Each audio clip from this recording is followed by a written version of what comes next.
everybody, it's Jay Fitzloff, associate producer at Video Games, and back again showing you some boss fights from Darksiders 2, this time showing you the Bone Giant.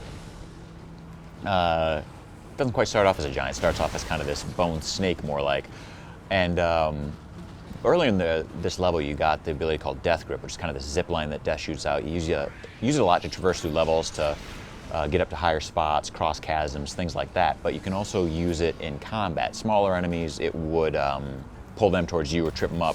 For larger enemies, such as Nashor here and the Bone Giant that's coming up, it pulls Death towards them. And it's handy because it helps to close the gap. You know, if you've dodged out of the way and can't quite get to them in time, you can use the Death Grip to get close. But we designed this boss fight specifically to use Death Grip just in case a player hasn't kind of caught on to how it functions in combat. We make sure you have to use it in combat, therefore it becomes part of your repertoire. And we do it with any quest-based item to make sure it's also usable in combat or something useful outside of just something to solve the puzzle. So here we go, Bone Giant forming right now.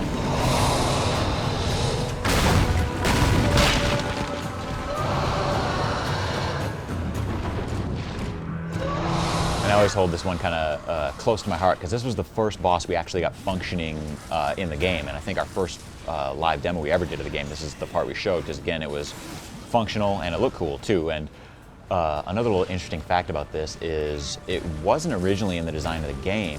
From what I heard, it was just an art meeting and somebody had this sketched out, kind of, you know, just dreamt it up, you know, how you kind of goofing off in a meeting and not paying attention and doodling, and some guy was working on this creature and somebody's looking over his shoulder and, you know, brought it to attention, and all of a sudden, yeah, it ended up in the game because it was just such a cool idea. But that's definitely what's been cool about Darksiders 2 and working at Vigil's art-centric studio, but your position and things like that don't matter. It just matters the cool idea, and the best idea rises to the top.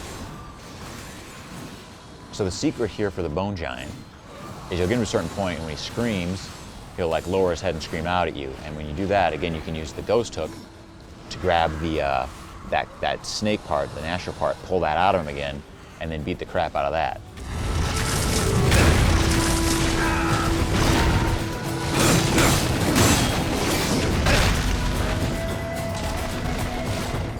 And the secret to any combat in Darksiders 2 is keep moving. If you stand still in Darksiders, you're not going to do too well. That's an agile character, so we make it so you want to make sure you're always moving and always on the go, dodging out of the way, ducking in, making attacks, getting out of the way. But you took care of business on that guy now. Now he'll duck back in. You might have some problems with him.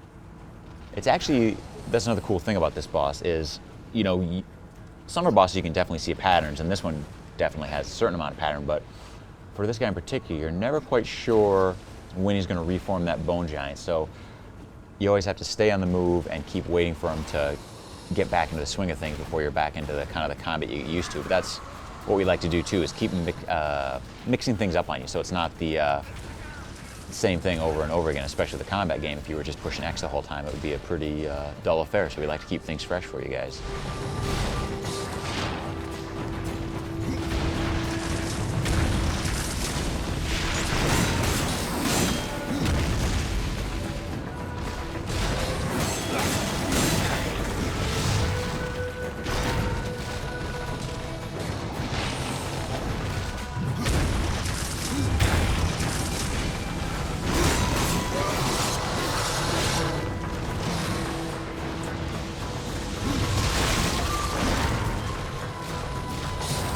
This is also, you meet the Bone Giant. He's the champion of the arena, and you're trying to get an audience with the Dead King. He's kind of your secret to get into the Well of Souls, and he tells you if you can beat the champion of the arena, which no one's ever done before, then you can get an audience with the Dead King. So I think it's looking like we'll get an audience with that Dead King after all, if everything goes according to plan here.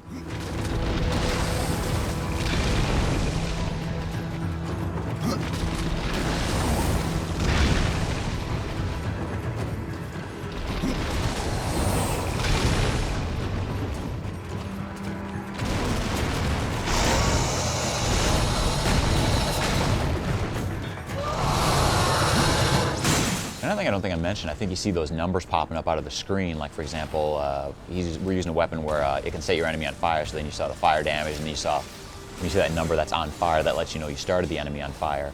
And the reason we added those kind of combat numbers is just because of the loot system. We got random items dropping and wanted to make sure players had instant feedback on whether, you know, if their weapon's doing more damage or if it's doing damage specifically against that creature, since some creatures could be more resistant than others to certain damage types.